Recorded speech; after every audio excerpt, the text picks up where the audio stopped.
Robert T Kiyosaki के द्वारा लिखित पुस्तक रिच डैड पुअर डैड की प्रस्तावना। इसकी बहुत ज़रूरत है। क्या स्कूल बच्चों को असली ज़िंदगी के लिए तैयार करता है? मेरे मम्मी डैडी कहते थे मेहनत से पढ़ो और अच्छे नंबर लाओ, क्योंकि ऐसा करोगे तो एक अच्छी तनख्वाह वाली नौकरी मिल जाएगी। उनके जीवन का लक्ष्य यही था कि मेरी बड़ी बहन और मेरी कॉलेज की शिक्षा पूरी हो जाए। उनका मानना था कि अगर कॉलेज की शिक्षा पूरी हो गई तो हम जिंदगी में ज़्यादा कामयाब हो सकेंगे। जब मैंने 1976 में अपना डिप्लोमा हासिल किया, मैं फ्लोरिडा स्टेट यूनिवर्सिटी में अकाउंटिंग में ऑनर्स के साथ ग्रेजुएट हुई और अपनी कक्षा में काफ़ी ऊंचे स्थान पर रही। तो मेरे मम्मी डैडी का लक्ष्य पूरा हो गया। यह उनकी ज़िंदगी की सबसे बड़ी उपलब्धि थी। मास्टर प्लान के हिसाब से मुझे एक बिग 8 अकाउंटिंग फर्म में नौकरी मिल गई। अब मुझे उम्मीद थी एक लंबे करियर और कम उम्र में रिटायरमेंट की। मेरे पति माइकल भी इसी रास्ते पर चले थे। हम दोनों ही बहुत ही मेहनती परिवारों से आए थे, जो बहुत अमीर नहीं थे। माइकल ने ऑनर्स के साथ ग्रेजुएशन किया था, एक बार नहीं बल्कि 2 बार। पहली बार इंजीनियर के रूप में और फिर लॉ स्कूल से। उन्हें जल्द ही पेटेंट लॉ में विशेषज्ञता रखने वाली वॉशिंगटन डीसी की एक जानी मानी फर्म में नौकरी मिल गई और इस तरह उनका भविष्य भी सुनहरा लग रहा था। उनके करियर का नक्शा साफ था और यह बात तय थी कि वह भी जल्दी रिटायर हो सकते हैं। हालांकि हम दोनों ही अपने करियर में सफल रहे, परंतु हम जो सोचते थे हमारे साथ ठीक वैसा ही नहीं हुआ। हमने कई बार नौकरियां बदली, हालांकि हर बार नौकरी बदलने के कारण सही थे, परंतु हमारे लिए किसी ने भी पेंशन योजना में निवेश नहीं किया। हमारी रिटायरमेंट फंड हमारे खुद के लगाए पैसों से ही बढ़ रहे थे। हमारी शादी बहुत सफल रही है और हमारे 3 बच्चे हैं। उनमें से 2 कॉलेज में हैं और तीसरा अभी हाई स्कूल में गया ही है। हमने अपने बच्चों को सबसे अच्छी शिक्षा दिलाने में बहुत सा पैसा लगाया। 1996 में एक दिन मेरा बेटा स्कूल से घर लौटा। स्कूल में उसका मोह भंग हो गया था। वह पढ़ाई से उब चुका था। मैं उन विषयों को पढ़ने में इतना ज़्यादा समय क्यों बर्बाद करूं, जो असल ज़िंदगी में मेरे कभी काम नहीं आएंगे। उसने विरोध किया। बिना सोचे विचारे ही मैंने जवाब दिया, क्योंकि अगर तुम्हारे अच्छे नंबर नहीं आए तो तुम कभी कॉलेज नहीं जा पाओगे। चाहे मैं कॉलेज जाऊं या ना जाऊं, उसने जवाब दिया, मैं अमीर बनकर दिखाऊंगा। अगर तुम कॉलेज से ग्रेजुएट नहीं हुए तो तुम्हें अच्छी नौकरी नहीं मिलेगी। मैंने एक माँ की तरह चिंतित और आतंकित होकर कहा, बिना अच्छी नौकरी के तुम किस तरह अमीर बनने के सपने देख सकते हो? मेरे बेटे ने मुस्कुराकर अपने सिर को बोरियत भरे अंदाज में हिलाया। हम यह चर्चा पहले भी कई बार कर चुके थे। उसने अपने सिर को झुकाया और अपनी आंखें घुमाने लगा। मेरी समझदारी भरी सलाह एक बार फिर उसके कानों के भीतर नहीं गई। हालांकि वह स्मार्ट और प्रबल इच्छा शक्ति वाला युवक था, परंतु वह नम्र और शालीन भी था। मम्मी, उसने बोलना शुरू किया और भाषण सुनने की बारी अब मेरी थी। समय के साथ चलिए, अपने चारों तरफ देखिए। सबसे अमीर लोग अपनी शिक्षा के कारण इतने अमीर नहीं बने हैं। माइकल जॉर्डन और मैडोना को देखिए। यहाँ तक कि बीच में ही हार्वर्ड छोड़ देने वाले बिल गेट्स ने माइक्रोसॉफ्ट कायम किया। आज वे अमेरिका के सबसे अमीर व्यक्ति हैं और अभी उनकी उम्र भी 30 से 40 के बीच ही है। और उस बेसबॉल पिचर के बारे में तो आपने सुना ही होगा, जो हर साल 40 लाख डॉलर से ज़्यादा कमाता है, जबकि उस पर दिमागी तौर पर कमज़ोर होने का लेबल लगा हुआ है। हम दोनों काफ़ी समय तक चुप रहे। अब मुझे यह समझ में आने लगा था कि मैं अपने बच्चों को वही सलाह दे रही थी जो मेरे माता पिता ने मुझे दी थी। हमारी चारों तरफ की दुनिया बदल रही थी, परंतु हमारी सलाह नहीं बदली थी। अच्छी शिक्षा और अच्छे ग्रेड हासिल करना अब सफलता की गारंटी नहीं रह गए, और हमारे बच्चों के अलावा यह बात किसी की समझ में नहीं आई थी। मम्मी, उसने आगे कहा, मैं डैडी और आपकी तरह कड़ी मेहनत नहीं करना चाहता। आपको काफ़ी पैसा मिलता है और हम एक शानदार मकान में रहते हैं जिसमें बहुत से कीमती सामान हैं। अगर मैं आपकी सलाह मानूंगा तो मेरा हाल भी आप ही की तरह होगा। मुझे भी ज़्यादा मेहनत करनी पड़ेगी ताकि मैं ज़्यादा टैक्स भर सकूं। और कर्ज में डूब जाऊं। वैसे भी आज की दुनिया में नौकरी की सुरक्षा बची नहीं है। मैं यह जानता हूँ कि छोटे और सही आकार की फर्म कैसी होती है। मैं यह भी जानता हूँ कि आज के दौर में कॉलेज के स्नातकों को कम तनख्वाह मिलती है, जबकि आपके ज़माने में उन्हें ज़्यादा तनख्वाह मिला करती थी। डॉक्टरों को देखिए, वे अब उतना पैसा नहीं कमाते जितना पहले कभी कमाया करते थे। मैं जानता हूँ कि मैं रिटायरमेंट के लिए सामाजिक सुरक्षा या कंपनी पेंशन पर भरोसा नहीं कर सकता। अपने सवालों के मुझे नए जवाब चाहिए। वह सही था, उसे नए जवाब चाहिए थे, और मुझे भी।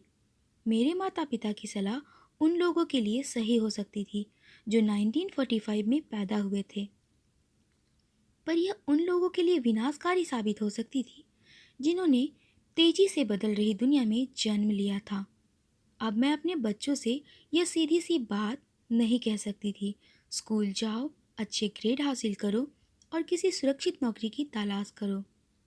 मैं जानती थी मुझे अपने बच्चों की शिक्षा को सही दिशा देने के लिए नए तरीकों की खोज करनी होगी।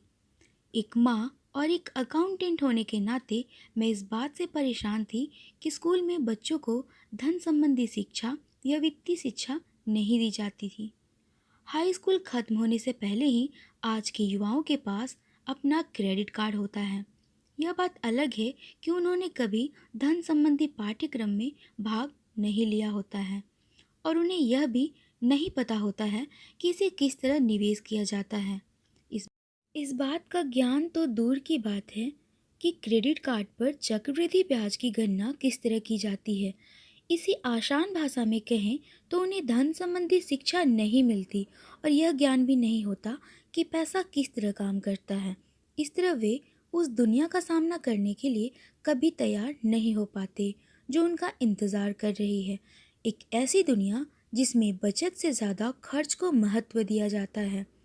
जब मेरा सबसे बड़ा बेटा कॉलेज के शुरुआती दिनों में अपने क्रेडिट कार्ड को लेकर कर्ज में डूब गया, तो मैंने उसके क्रेडिट कार्ड को नष्ट करने में उसकी मदद की। साथ ही मैं ऐसी तरकीब भी खोजने लगी जिससे मेरे बच्चों में पैसे की समझ आ सके। पिछले साल एक दिन मेरे पति ने मुझे अपने ऑफिस से फ़ोन किया। मेरे सामने एक सज्जन बैठे हैं और मुझे लगता है तुम उससे मिलना चाहोगी। उन्होंने कहा उनका नाम रॉबर्ट कियोसाकी है। वे एक व्यवसायी और निवेशक हैं तथा वे एक शैक्षणिक उत्पाद का पेटेंट करवाना चाहते हैं। मुझे लगता है कि तुम इसी चीज़ की तलाश कर रही थी जिसकी मुझे तलाश थी। मेरे पति माइक रॉबर्ट कियोसाकी द्वारा बनाए जा रहे नए शैक्षणिक उत्पाद कैश फ्लो से इतने प्रभावित थे कि उन्होंने इसके परीक्षण में हमें बुलवा लिया। यह एक शैक्षणिक खेल था, इसलिए मैंने स्थानीय विश्वविद्यालय में पढ़ रही अपनी 19 वर्षीय बेटी से भी पूछा कि क्या वह मेरे साथ चलेगी, और वह तैयार हो गई। इस खेल में हम लगभग 15 लोग थे जो 3 समूहों में विभाजित थे। माइक सही थे, मैं इसी तरह के शैक्षणिक उत्पाद की खोज कर रही थी।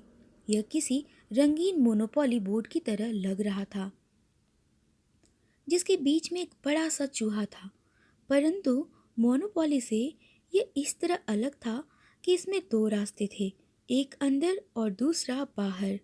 खेल का लक्ष्य था अंदर वाले रास्ते से बाहर निकलना, जिसे रॉबर्ट चूहा दौड़ कहते थे, और बाहरी रास्ते पर पहुंचना या तेज रास्ते पर पहुंच जाना। रॉबर्ट के मुताबिक तेज रास्ता हमें यह बताता है कि असल ज़िंदगी में अमीर लोग किस तरह पैसे का खेल खेलते हैं। रॉबर्ट ने हमें चूहा दौड़ के बारे में बताया। अगर आप किसी भी औसत रूप से शिक्षित, कड़ी मेहनत करने वाले आदमी की ज़िंदगी को देखें तो उसमें आपको एक सा ही सफ़र दिखेगा। बच्चा पैदा होता है, स्कूल जाता है, माता पिता खुश हो जाते हैं क्योंकि बच्चे को स्कूल में अच्छे नंबर मिलते हैं और उसका दाखिला कॉलेज में हो जाता है। बच्चा स्नातक हो जाता है और फिर योजना के अनुसार काम करता है। वह किसी आसान सुरक्षित नौकरी या करियर की तलाश करता है। बच्चे को ऐसा ही काम मिल जाता है, शायद वह एक डॉक्टर, वकील बन जाता है या सेना में भर्ती हो जाता है या फिर वह सरकारी नौकरी करने लगता है। बच्चा पैसे कमाने लगता है, उसके पास थोक में क्रेडिट कार्ड आने लगते हैं, और अगर अब तक उसने खरीदारी करना शुरू नहीं किया तो वह अब जमकर खरीदारी शुरू हो जाता है। खर्च करने के लिए पैसे पास में होते हैं तो वह अब उन जगहों पर जाता है जहां उसकी उम्र के ज़्यादातर नौजवान जाते हैं, लोगों से मिलते हैं, डेटिंग करते हैं और कभी कभार शादी भी कर लेते हैं। अब ज़िंदगी में मज़ा आ जाता है क्योंकि आजकल पुरुष और महिलाएं दोनों नौकरी करते हैं। दो तनख्वाहें बहुत सुखद लगती हैं। पति पत्नी दोनों को लगता है कि उनकी ज़िंदगी सफल हो गई। उन्हें अपना भविष्य सुनहरा नजर आता है। अब वे घर, कार, टेलीविज़न खरीदने का फैसला करते हैं, छुट्टियां मनाने कहीं चले जाते हैं और फिर उनके बच्चे हो जाते हैं। बच्चों के साथ उनके खर्चे भी बढ़ जाते हैं। खुशहाल पति पत्नी सोचते हैं कि ज़्यादा पैसा कमाने के लिए अब उन्हें ज़्यादा मेहनत करनी चाहिए। उनका करियर अब उनके लिए पहले से ज़्यादा मायने रखता है। वे अपने काम में ज़्यादा मेहनत करने लगते हैं ताकि उन्हें प्रमोशन मिल जाए और उनकी तनख्वाह बढ़ जाए। तनख्वाह बढ़ती है पर उसके साथ ही दूसरा बच्चा पैदा हो जाता है। अब उन्हें एक बड़े घर की ज़रूरत महसूस होती है। वे नौकरी में और भी ज़्यादा मेहनत करते हैं और बेहतर कर्मचारी बन जाते हैं और ज़्यादा मन लगाकर काम करने लगते हैं। ज़्यादा विशेषज्ञता हासिल करने के लिए वे एक बार फिर किसी स्कूल में जाते हैं ताकि वे ज़्यादा पैसा कमा सकें। हो सकता है कि वे दूसरा काम भी खोज लें। उनकी आमदनी बढ़ जाती है परंतु उस आमदनी पर उन्हें इनकम टैक्स भी चुकाना पड़ता है। यही नहीं, उन्होंने जो बड़ा घर खरीदा है उस पर भी टैक्स देना होता है। इसके अलावा उन्हें सामाजिक सुरक्षा का टैक्स तो चुकाना ही है। इसी तरह बहुत से टैक्स चुकाते चुकाते उनकी तनख्वाह चुक जाती है। वे अपनी बढ़ी हुई राशि लेकर घर आते हैं और हैरान हो जाते हैं कि इतना सारा पैसा आखिर कहाँ चला जाता है। भविष्य के लिए बचत के हिसाब से वे कुछ म्यूचुअल फंड भी खरीद लेते हैं और अपने क्रेडिट कार्ड से घर का किराना खरीदते हैं। उनके बच्चों की उम्र अब 5 से 6 साल हो जाती है। यह भी चिंता उन्हें सताने लगती है कि बच्चों के कॉलेज की शिक्षा के लिए भी बचत जरूरी है। इसके साथ ही उन्हें अपने रिटायरमेंट के लिए पैसे बचाने की चिंता भी सताने लगती है।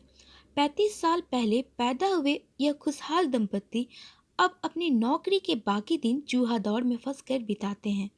वे अपनी कंपनी के मालिकों के लिए काम करते हैं, सरकार को टैक्स चुकाने के लिए काम करते हैं और बैंक में अपनी गिरवी संपत्ति तथा क्रेडिट कार्ड के कर्ज को चुकाने के लिए काम करते हैं। फिर वे अपने बच्चों को यह सलाह देते हैं कि उन्हें मन लगाकर पढ़ना चाहिए, अच्छे नंबर लाने चाहिए और किसी सुरक्षित नौकरी की तलाश करनी चाहिए। वे पैसे के बारे में कुछ भी नहीं सीखते और इसलिए वे जिंदगी भर कड़ी मेहनत करते रहते हैं। यह प्रक्रिया पीढ़ी दर पीढ़ी चलती रहती है। इसे चूहा दौड़ कहते हैं। चूहा दौड़ से निकलने का एक ही तरीका है और वह यह है कि आप अकाउंट्स और इन्वेस्टमेंट दोनों क्षेत्रों में निपुण हो जाएं। दिक्कत यह है कि इन दोनों ही विषयों को बोरिंग और कठिन माना जाता है। मैं खुद एक सीपीए हूँ। मैंने बिग 8 अकाउंटिंग फर्म के लिए काम किया है। मुझे यह देखकर ताज्जुब हुआ कि रॉबर्ट ने इन दोनों बोरिंग और कठिन विषयों को सिखाना कितना रोचक, सरल और रोमांचक बना दिया था। सीखने की प्रक्रिया इतनी अच्छी तरह छुपा ली गई थी। जब हम चूहा दौड़ से बाहर निकलने के लिए जी जान लगा रहे थे तो हमें यह ध्यान ही नहीं रहा कि हम कुछ सीख रहे थे। शुरू में तो हम एक नए शैक्षणिक खेल का परीक्षण कर रहे थे परंतु जल्दी ही इस खेल में मुझे और मेरी बेटी को मज़ा आने लगा। खेल के दौरान हम दोनों ऐसे विषयों पर बात कर रहे थे जिनके बारे में हमने कभी बातें नहीं की थी। एक लेखापाल होने के कारण इनकम स्टेटमेंट और बैलेंस शीट से जुड़ा खेल खेलने में मुझे कोई परेशानी नहीं हुई। मैंने खेल के नियम और इनकी बारीकियां समझने में अपनी बेटी और दूसरे लोगों की मदद भी की। उस रोज मैं चूहा दौड़ से सबसे पहले बाहर निकली और केवल मैं ही बाहर निकल पाई। बाहर निकलने में मुझे 50 मिनट का समय लगा। हालांकि खेल लगभग 3 घंटे तक चला। मेरी टेबल पर एक बैंकर बैठा था। इसके अलावा एक व्यवसायी था और एक कंप्यूटर प्रोग्रामर भी था। मुझे यह देखकर बहुत हैरत हुई कि इन लोगों को अकाउंटिंग या इन्वेस्टमेंट के बारे में कितनी कम जानकारी है, जबकि ये विषय उनकी ज़िंदगी में कितनी ज़्यादा अहमियत रखते हैं। मेरे मन में यह सवाल भी उठ रहा था कि वे असल ज़िंदगी में अपने पैसे के कारोबार को कैसे संभालते होंगे। मैं यह समझ सकती थी कि मेरी 19 साल की बेटी क्यों नहीं समझ सकती। पर ये लोग तो उससे दुगनी उम्र के थे और उन्हें ये बात समझ में आनी चाहिए थी। चूहा दौर से बाहर निकलने के बाद मैं 2 घंटे तक अपनी बेटी और इन शिक्षित अमीर वयस्कों को पासा फेंकती और अपना बाजार फैलाते देखती रही। हालांकि मैं खुश थी कि वे लोग कुछ नया सीख रहे थे, लेकिन मैं इस बात से बहुत परेशान और विचलित भी थी कि वयस्क लोग सामान्य अकाउंटिंग और इन्वेस्टमेंट के मूलभूत बिंदुओं के बारे में कितना कम जानते थे। उन्हें अपने इनकम स्टेटमेंट और अपनी बैलेंस शीट के आपसी संबंध को समझने में बहुत समय लगा। अपनी संपत्ति खरीदते और बेचते समय उन्हें ध्यान ही नहीं रहा कि हर सौदे में उनके महीने की आमदनी पर असर पड़ रहा है। मैंने सोचा असल ज़िंदगी में ऐसे करोड़ों लोग होंगे जो पैसे के लिए सिर्फ इसलिए परेशान हो रहे होंगे क्योंकि उन्होंने ये दोनों विषय कभी पढ़े ही नहीं। मैंने मन में सोचा कि भगवान का शुक्र है, हमें मज़ा आ रहा है और हमारा लक्ष्य खेल में जीतना है। जब खेल खत्म हो गया तो रॉबर्ट ने हमें 15 मिनट तक कैश फ्लो पर चर्चा करने के लिए समीक्षा करने के लिए कहा। मेरे टेबल पे बैठा व्यवसायी खुश नहीं था। उसे खेल पसंद नहीं आया था। मुझे यह सब जानने की कोई ज़रूरत नहीं है, उसने ज़ोर से कहा। मेरे पास इन सब के लिए अकाउंटेंट, बैंकर और वकील हैं जिन्हें यह सब मालूम है। रॉबर्ट का जवाब था, क्या आपने गौर किया है कि ऐसे बहुत से अकाउंटेंट हैं जो अमीर नहीं हैं और यही हाल बैंकर्स, वकीलों, स्टॉक ब्रोकर्स और रियल एस्टेट ब्रोकर्स का भी है। वे बहुत कुछ जानते हैं और प्रायः वे लोग स्मार्ट होते हैं, परंतु उनमें से ज़्यादातर अमीर नहीं होते, क्योंकि हमारे स्कूल हमें यह सब नहीं सिखाते जो अमीर लोग जानते हैं। इसलिए हम इन लोगों को सलाह देते हैं। परंतु एक दिन जब आप किसी हाईवे पर कार से जाते हैं, आप ट्रैफिक जाम में फंस जाते हैं, आप बाहर निकलने के लिए छटपटाते हैं। जब आप अपनी दाईं तरफ देखते हैं तो वहाँ आप देखते हैं कि आपका अकाउंटेंट भी उसी ट्रैफिक जाम में फंसा हुआ है। फिर आप अपनी बाईं तरफ देखते हैं और आपको वहाँ अपना बैंकर भी उसी हाल में नजर आता है। इससे आपको हालात का अंदाजा तो हो गया होगा। कंप्यूटर प्रोग्रामर भी इस खेल से प्रभावित नहीं हुआ था। यह सीखने के लिए मैं सॉफ्टवेयर खरीद सकता हूँ। बैंकर जरूर प्रभावित हुआ। मैंने स्कूल में अकाउंटिंग सीखी थी, परंतु मैं अब तक यह नहीं समझ पाया था कि इसे असल ज़िंदगी में किस तरह काम में लाया जाए। अब मैं समझ गया हूँ। मुझे चूहा दौर से बाहर निकलने के लिए खुद को तैयार करने की ज़रूरत है। परंतु मेरी पुत्री के विचारों से मैं सबसे ज़्यादा रोमांचित हुई। उसने कहा, मुझे सीखने में बड़ा मज़ा आया। मैंने इस बारे में बहुत कुछ सीखा कि पैसा असली में किस तरह काम करता है और इसका निवेश किस तरह करना चाहिए।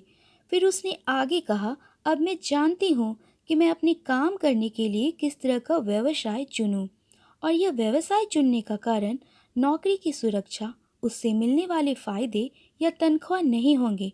अगर मैं इस खेल में सिखाई जाने वाली बातें सीख जाती हूँ तो मैं कुछ भी करने के लिए आज़ाद हूँ और वह सीखने के लिए आज़ाद हूँ जो मैं दिल से सीखना चाहती हूँ। अभी तक मुझे उस चीज़ को सीखना पड़ता था जिससे मुझे नौकरी में मदद मिल सके। अभी तक मुझे उस चीज़ में मज़ा आने लगा था। अगर मैं यह खेल सीख जाती हूँ तो मुझे नौकरी की सुरक्षा और सामाजिक सुरक्षा की ज़्यादा चिंता नहीं होगी, जैसा कि मेरी बहुत सी सहेलियों को होता है। खेल खत्म होने के बाद मुझे रॉबर्ट से बात करने के लिए ज़्यादा समय नहीं मिला। हमने उसकी योजना पर आगे बात करने के लिए बाद में मिलने का फैसला किया। इतना तो मैं जानती थी कि इस खेल के बहाने रॉबर्ट यह चाहते थे कि लोगों में पैसे की बेहतर समझ विकसित हो जाए। यही कारण था कि मैं उनकी योजनाओं के बारे में ज़्यादा जानने के लिए उत्सुक थी। मेरे पति और मैंने रॉबर्ट और उनकी पत्नी के साथ अगले हफ्ते डिनर मीटिंग रख ली। हालांकि यह हमारा पहला सामाजिक मेल जोल था, फिर भी हमें ऐसा महसूस हो रहा था जैसे हम एक दूसरे को बरसों से जानते हों। हमने पाया कि हम में बहुत सी बातें एक जैसी हैं। हमने बहुत से विषयों पर बातें की, खेलों, नाटकों, रेस्तराओं और सामाजिक आर्थिक विषयों पर। हमने बदलती हुई दुनिया के बारे में भी बातें की। हमने इस मुद्दे पर बहुत समय तक विचार किया कि ज़्यादातर अमेरिकी कैसे अपने रिटायरमेंट के लिए बहुत कम पैसा बचा पाते हैं या बिल्कुल भी नहीं बचा पाते। हमने सामाजिक सुरक्षा और मेडिकेयर की लगभग दिवालिया हालत पर भी विचार किया। क्या हमारे बच्चों को 7.5 करोड़ वृद्ध लोगों को रिटायरमेंट के लिए टैक्स चुकाना होगा? हम हैरान थे कि लोग पेंशन योजना के भरोसे बैठकर कितना बड़ा खतरा मोल ले रहे हैं। रॉबर्ट की सबसे बड़ी चिंता यह थी कि अमीरों और गरीबों के बीच फासला लगातार बढ़ता जा रहा है। ऐसा न सिर्फ अमेरिका में हो रहा है, बल्कि पूरी दुनिया में हो रहा है। रॉबर्ट स्वशिक्षित और स्वनिर्मित व्यवसायी थे। वे दुनिया भर में निवेश कर चुके थे और 47 वर्ष की उम्र में रिटायर होने में सफल हो गए थे। वे काम इसलिए कर रहे थे क्योंकि उन्हें भी वही चिंता थी जो मुझे अपने बच्चे को लेकर सता रही थी। वे जानते हैं कि दुनिया बदल चुकी है, परंतु इसके बावजूद शिक्षा पद्धतियाँ बिल्कुल भी नहीं बदली थीं। रॉबर्ट के अनुसार बच्चे सालों तक दकियानुसी शिक्षा पद्धति में अपना समय गुजारते हैं और ऐसे विषय पढ़ते हैं जो उनके जीवन में कभी भी कहीं भी काम नहीं आने वाले हैं, और वे ऐसी दुनिया के लिए तैयारी करते हैं जिसका अब नामो निशान भी नहीं बचा है। आज आप किसी भी बच्चे को जो सबसे खतरनाक सलाह दे सकते हैं वह यह है, स्कूल जाओ, अच्छे नंबर लाओ और कोई सुरक्षित नौकरी ढूंढो। उन्होंने कहा यह पुरानी सलाह है और यह खराब सलाह है। अगर आप यह देख सकते हैं कि एशिया, यूरोप, दक्षिण अमेरिका में क्या हो रहा है, तो आप भी उतनी ही चिंतित होंगे जितना कि मैं। रॉबर्ट के अनुसार यह बुरी सलाह है, क्योंकि अगर आप चाहते हैं कि आपके बच्चे का भविष्य आर्थिक रूप से सुरक्षित हो, तो आप पुराने नियमों के सहारे नए खेल को नहीं खेल सकते। यह बहुत खतरनाक होगा। मैंने उनसे पूछा कि पुराने नियमों से उसका क्या मतलब है। मेरी तरह के लोग अलग तरह के नियमों से खेलते हैं और आपकी तरह के लोग पुराने नियमों को लीक पर ही लेकर चलते रहते हैं। उन्होंने कहा, क्या होता है जब कोई कॉरपोरेशन स्टाफ कम करने की घोषणा करता है? लोगों को नौकरी से निकाल दिया जाता है, परिवार तबाह हो जाते हैं, बेरोजगारी बढ़ जाती है। हाँ, परंतु कंपनी पर इसका क्या असर पड़ता है, खासकर जब वह कंपनी स्टॉक एक्सचेंज में दर्ज हो? जब स्टाफ कम करने की घोषणा होती है तो स्टॉक की कीमत बढ़ जाती है।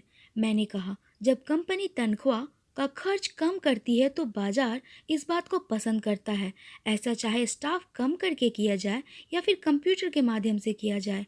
उन्होंने कहा, आप ठीक कह रही हैं। और जब स्टॉक की कीमतें बढ़ती हैं तो मेरी तरह के लोग, यानी जिनके पास उस कंपनी के शेयर होते हैं, वे ज़्यादा अमीर हो जाते हैं।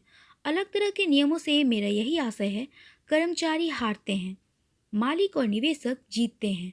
रॉबर्ट कर्मचारी और मालिक के बीच के फर्क को समझा रहे थे। यह फर्क था अपनी किस्मत पर खुद अपना नियंत्रण होना या फिर अपनी किस्मत पर किसी दूसरे का नियंत्रण होना। परंतु ज़्यादातर लोग यह नहीं समझ पाते हैं कि ऐसा क्यों होता है। मैंने कहा, उन्हें लगता है कि यह ठीक नहीं है।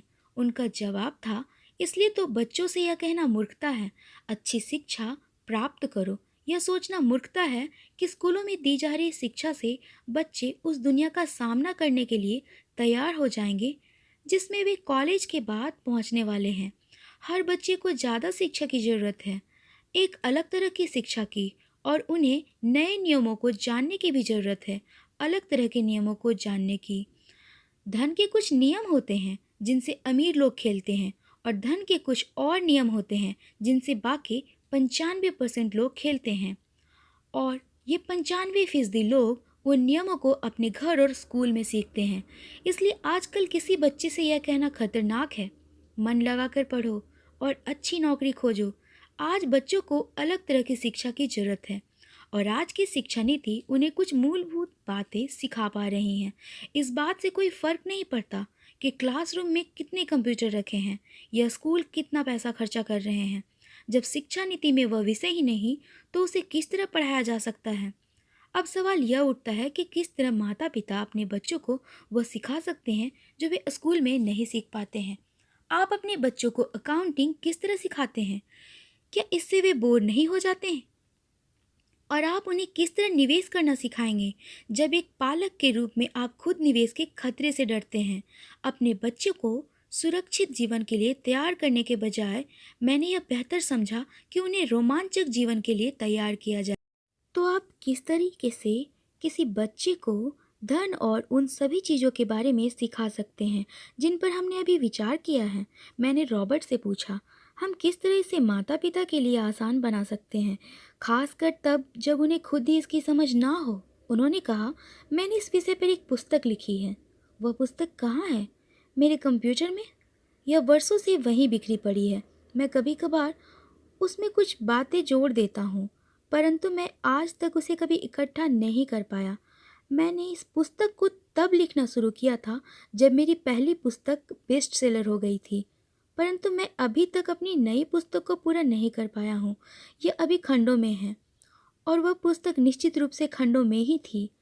उन बेहतरीन खंडों को पढ़ने के बाद मैंने यह फैसला किया कि पुस्तक निश्चित रूप से बेहतरीन थी और समाज में इसकी बहुत ज़रूरत थी, खासतौर ऐसे समय में जब दुनिया तेज़ी से बदल रही थी। हम दोनों तत्काल इस निर्णय पर पहुँचे कि मैं रॉबर्ट की पुस्तक में सहलेखक बन जाऊं।